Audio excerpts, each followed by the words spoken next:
Resuming debate, the honourable member for Calgary Confederation. Well, thank you, Mr. Speaker. It is my pleasure to rise today to speak on this bill, C-338. This private member's bill has been brought forward by my Conservative colleague, the member from Markham, Unionville. The member has an obvious, genuine concern for his own community and those across Canada. He recognizes the harmful effects that drugs have had in his own city, and he has stepped up to do something about it by bringing forward this legislation. So I thank him, the honourable member, through you, Mr. Speaker. I thank him for the work that he has done on this bill. Mr. Speaker, drugs have been around for as long as anyone can remember. So why the urgency now? The reality is that the drug scene today is nothing like it was in the past. The internet has made drugs far more accessible. International shipping has made drug distribution both efficient and more difficult to stop. And the growth in the highly addictive and extremely deadly drugs like fentanyl and carfentanil have made drugs more deadlier than ever. As I said in this House before, the best way to combat our drug and opioid crisis is to stop the illicit supply from coming into this country and trade on our streets. Before the House of Commons Standing Committee on Health, the RCMP testified that 98% of the illegal opioids in this country are coming from China. This is not a new problem. Work was started under the Stephen Harper government to stem this tide of drugs flowing onto our streets. It culminated recently in an agreement with China that should have some effect. At least we hope it will have some effect. The Public Health Agency of Canada reported that almost 2,500 Canadians died from opioid overdoses in 2016. This year, that number is expected to exceed 3,000 deaths. That is 8 people a day. 8 people a day dying from drugs. 8 families a day dealing with an unexpected death. Bill C-338 would target those who are working to bring drugs onto our streets and into our neighborhoods. Unfortunately, even if we do catch those responsible for shipping these deadly drugs, the punishment that awaits them is insufficient and hardly a deterrent for protection of our communities. As Section 1 states in the bill, if the amount of drugs involved is less than 1 kilogram, the offender will be subject to a maximum of life in prison with a minimum of a 2-year sentence. So this would increase from 1 to 2 years in the minimum sentence. And Section 2 in the bill states, if the amount of drugs involved is more than 1 kilogram, the offender will be subject to a maximum of life in prison with a minimum of a 3-year sentence. This would be an increase from 2 to 3 years in this minimum sentence. Mr. Speaker, one of the most dangerous drugs on the street today is carfentanil. It can kill in the smallest amounts. The equivalent of less than a grain of salt can kill. Simply touching the drug can potentially kill.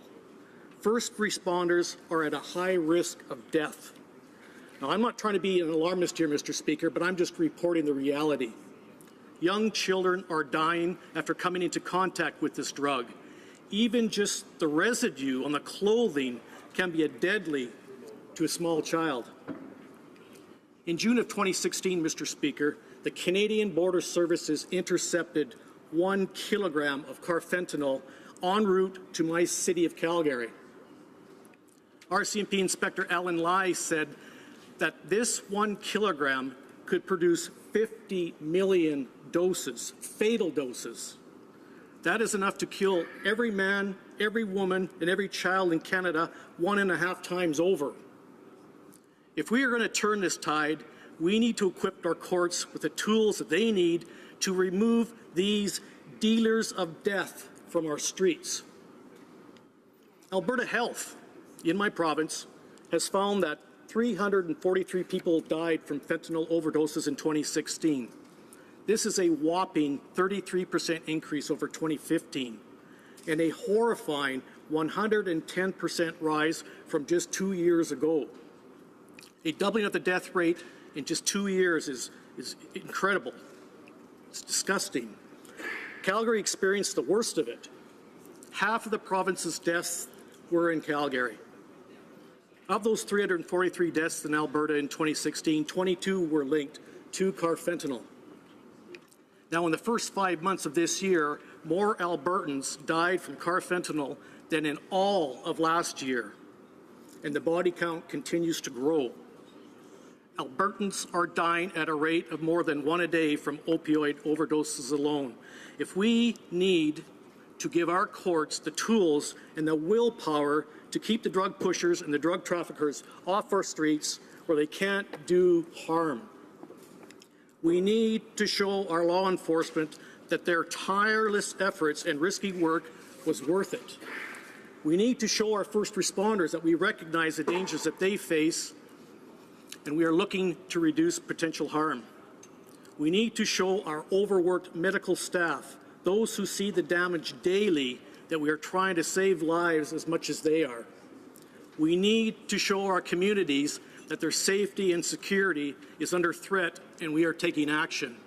But most of all, we need to show Canadian families that we are doing what we can to better protect their children, their brothers, their sisters, and in some cases, sadly, their parents.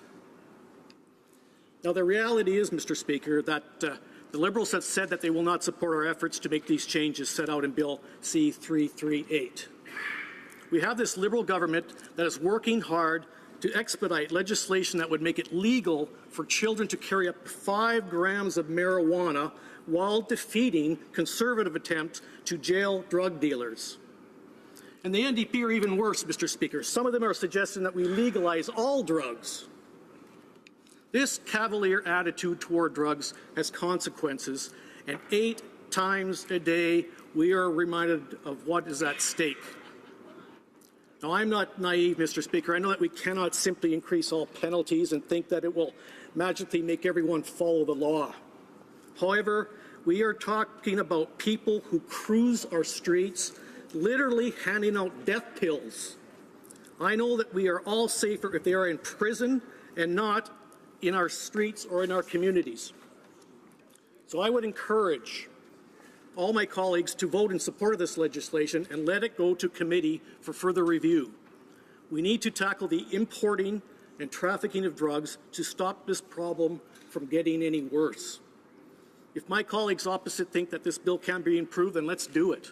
Let this proposal go to committee. Let's hear from experts and let's just do something. Voting down this legislation is tantamount to doing nothing as Canadians increasingly die around us. Let's do something. Let's do the right thing. Let's vote in favor of this bill, Mr. Speaker. Thank you.